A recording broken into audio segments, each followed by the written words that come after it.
रामायण में 3-4 प्रकार की पतिव्रता का वर्णन किया है। उसमें एक पतिव्रता यह भी है जिसको गोस्वामी जी ने बहुत नंबर दिए, वो अपने पति को ही पुरुष मानती है। इसके अलावा तो और सब स्त्रियां हैं। सबको स्त्रियां क्यों? क्योंकि नारी नारी को देख के मोहित नहीं होती।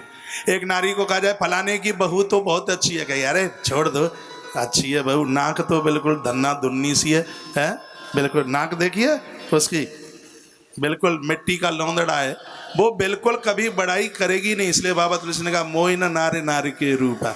जब वो अपने पति को ही पुरुष मानेगी और सबको वो स्त्री के रूप में, तो नारी अपने धर्म को बचा लेगी। नारी के पास यह चाहिए संयम कि वह दमेन च, अपने इंद्रियों का दमन करके रखे। अगली बात उसको बताई, ये वो गुण हैं जिनकी वजह से परमात्मा एक स्त्री के यहाँ पुत्र बन करके पैदा होता है। अगली बात बताई शुश्रूषया, जो इस भागवत में लिखा है वही बोलने की कोशिश कर रहा हूँ। ताऊ भंडारे में जा रहे हो? अच्छा ठीक है, जरूरी है। शुश्रूषया, सुनिए, नारी को चाहिए कि उसके अंदर सेवा का भाव हो। मंदिर वही बढ़िया है जहां पुजारी आलसी नहीं है। पुजारी समय से मंदिर खोलता है तो उस मंदिर की प्रतिमा बोलती है। मंदिर की पूजा बड़भागियों को, भाग्यशालियों को मिलती है। वो प्रतिमाएं श्राप दे देती है। प्राण प्रतिष्ठा महोदधि में लिखा है, जिन मंदिरों में देख रेख नहीं होती, समय से पूजा नहीं होती, आरती नहीं उतारी जाती, प्राण प्रतिष्ठित प्रतिमाओं का भोग नहीं लगता, सुबह शाम दिए नहीं जलाए जाते, ऐसी प्रतिमाएं पूरे क्षेत्र को परेशान कर देती हैं। मंदिर की महिमा एक बढ़िया पुजारी से है। मंदिर की महिमा पूजा से है तो घर की महिमा एक बढ़िया गृहिणी से है। पुजारी को तो मंदिर से परहेज नहीं होना चाहिए और नारी को चूल्हा चौके में जाने से परहेज नहीं होना चाहिए।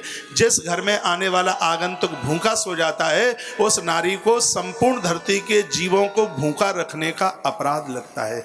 घर में सामान नहीं मिलता, ये पुरुष को दोष लगता है। घर में चूल्हा नहीं जलता, ये नारी को दोष लगता है। उस घर की दरिद्रता कभी समाप्त नहीं होती।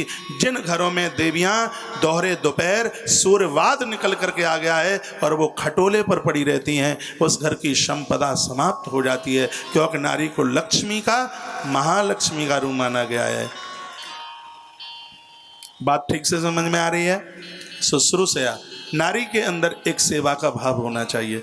वो देवियां बड़ी बड़भाग्नी है जिनके घर में वृद्ध है और उनकी सेवा तो साक्षात परमात्मा की सेवा है। पति की सेवा करना धर्म है तो बूढ़े सास ससुर की सेवा करना परम धर्म है।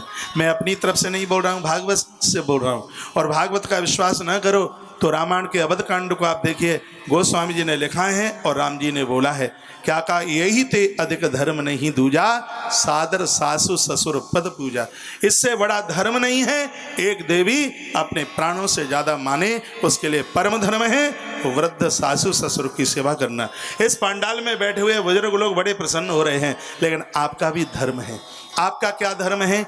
जिस समय भगवान प्रभु श्री राम जी की बारात लौट करके अवध आई और लास्ट की बिल्कुल चौपाई है अयोध्या का बालकांड की बिल्कुल समापन की, एक दीवाल को पकड़ करके महाराज दशरथ रोते हैं। माता कौशल्या ने कहा कि समधी के यहाँ कोई अपमान हुआ है? क्या बात है, आप रो रहे हैं, बात क्या है? महाराज दशरथ फुपक फुपक करके रोने लगे, कहने लगे, देवी तेरे घर से डोली बेटी की नहीं निकली, इसलिए तू बेटी का महत्व नहीं जानती है। मैंने देखा है इन 4 बहुओं की, मैंने विदाई को देखा है जहाँ पेड़ भी रो रहे थे। हे कौशल्य, मैंने आज तक तुझको दिया ही है, कभी तुझसे कुछ लिया नहीं। बस मेरी मांग इतनी सी है, तेरे घर में ये 4 बहुएं नहीं, तेरे घर में ये बेटी आई हैं, इनको ऐसे रखना जैसे आंख के पलक आंख की पुतलिया को रखते हैं। ये वहीं की चौपाई है, वधू लड़किनी पर घर आई, राखो नयन पलक की नाई। ये नहीं है कि धर्म एक तरफाई है, सासू ससुर का भी धर्म है तो एक बहू का भी धर्म है। और मैं कहूँगा बहू बहू नहीं, ये बेटी से ज़्यादा है। सासु ससुर माता पिता नहीं, ये माता पिता से ज़्यादा है। जिन घर में बहुओं का आदर, जिन घरों में बहुओं को सम्मान मिलता है, जिस घर में सासु ससुर को माता पिता की तरह समझा जाता है, उस घर में स्वयं परमात्मा किसी न किसी रूप से चल करके आते हैं। तो यहाँ भगवान सुखदेव कहते हैं, राजन परीक्षित, भगवान कपिल देव इस नारी के यहाँ आए। ईश्वर सबके यहाँ प्रकट नहीं हो जाता। ईश्वर को प्रकट करने के लिए देवहूत देवहूति जैसी नारी चाहिए। तो उस समय परीक्षित राजा ने पूछा था, गुरुदेव ये बताइए कि इस नारी में ऐसी कौन सी महिमा है, इस कथा को सुनकर के आने वाले इस भारत की धरती की जो देवियां होंगी उनमें बदलाव होगा, इस कथा को विस्तार पूर्वक सुनाइए। तो कहा भगवान सुखदेव ने। भगवान सुखदेव कहते हैं, विश्रमणात्म सोचे न गौर वेद दमीन चाह शुश्रूषया सोहृदयन बाचा मधुरया चपो।